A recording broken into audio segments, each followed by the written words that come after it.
Hoy vamos a hablar de arteria axilar. Recuerda seguirme en mis redes sociales @elprofe.anato. Los límites de la arteria axilar son el borde lateral de la primera costilla y el borde inferior del músculo el terete mayor.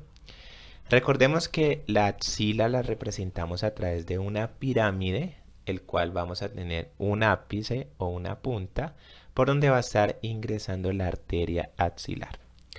Ella se direcciona y ella varía dependiendo a la posición del miembro superior y al final termina en el borde inferior del músculo terete mayor. Después de este borde vamos a llamarla arteria braquial. Vamos a hablar de las relaciones que tiene la arteria axilar. Desde una parte anterior, la relación que tiene es la fascia clavipectoral. Esta fascia envuelve los músculos pectoral menor y subclavio y lo separa del músculo pectoral mayor. Además, el músculo pectoral menor nos divide esta arteria en tres porciones: una superior o una suprapectoral, una media o retropectoral y una inferior o infrapectoral. La relación desde una vista o una cara posterior, podemos observar el cruce de algunas ramas de esa arteria al músculo subescapular, terete mayor y latísimo del dorso. Esta imagen la estamos observando desde una vista anterior. Nos han retirado diferentes estructuras anatómicas para poder observar cómo estas ramas de la arteria axilar están discurriendo hacia esa parte posterior para irrigar los músculos correspondientes. La relación medial, podemos observar cómo la arteria axilar se aleja progresivamente del serrato anterior y se cubre distalmente por la fascia axilar. Desde la relación lateral podemos encontrar la cabeza corta del bíceps braquial y al coracoraquial. Además, la arteria axilar siempre va a estar acompañada de la vena axilar y el plexo braquial. Las ramas de la arteria axilar son la arteria torácica superior, la arteria toracoacromial, que tiene una rama acromial, clavicular, deltoidea y pectorales, la arteria torácica lateral, la arteria subescapular, esas son de mayor calibre, la cual va a estar dando una rama circunfleja escapular y una rama toracodorsal, la arteria circunfleja humeral anterior y la circunfleja humeral posterior. Vamos a hablar de la arteria torácica superior. Esta es una arteria de pequeño calibre, es inconstante y nace a nivel del borde inferior del músculo subclavio. Esa cursa en camino por el borde medial del músculo pectoral menor para irrigar a los músculos pectorales y la parte superior de la pared torácica lateral. Seguimos con la arteria tóracoacromial. Esta tradicionalmente es llamada acromiotorácica. Ese es un tronco muy corto que se origina en la cara anterior de la axila a nivel del borde superior del músculo pectoral menor. Aquí podemos observar que ese tronco nos va a dar la rama acromial que se dirige hacia el proceso coracoides. Además, tenemos la arteria o la rama clavicular. Esta va a irrigar la articulación esternoclavicular y el músculo subclavio.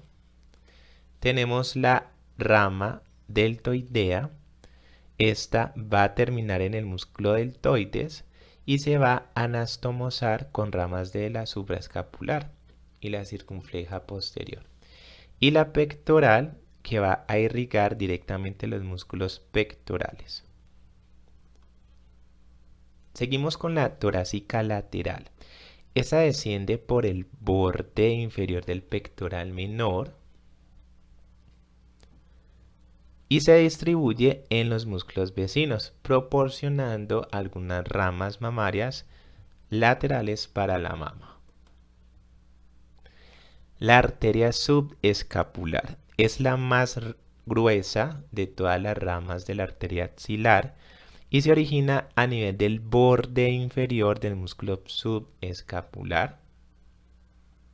Aquí podemos observar cómo se está originando, el cual sigue hacia el ángulo inferior de la escápula.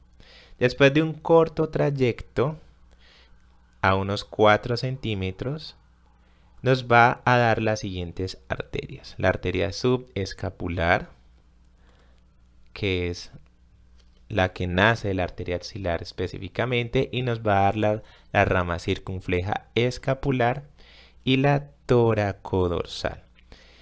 La circunfleja de la escápula es un poco mayor en sentido de la parte del calibre y esa se dirige hacia atrás. Esta rodea el borde lateral de la escápula, atraviesa el foramen trilátero y llega a la fosa infraespinosa, donde se distribuye por el músculo infraespinoso y se anastomosa con las arterias supraescapular y escapular descendente. La arteria toracodorsal es continuación de la subescapular y desciende acompañada por el nervio homónimo a lo largo del borde anterior del músculo latísimo del dorso, donde se distribuye. La arteria circunfleja humeral anterior es muy delgada y se origina a nivel del borde inferior del músculo subescapular. Esta rodea por delante el cuello quirúrgico del húmero y pasa por detrás del músculo coracoraquial y de la cabeza corta del bíceps, a lo cual los va a estar irrigando. La arteria humeral, circunfleja humeral posterior, es de un mayor calibre que la anterior y se origina por debajo del borde inferior del músculo subescapular, a veces mediante un tronco común con la circunfleja humeral anterior.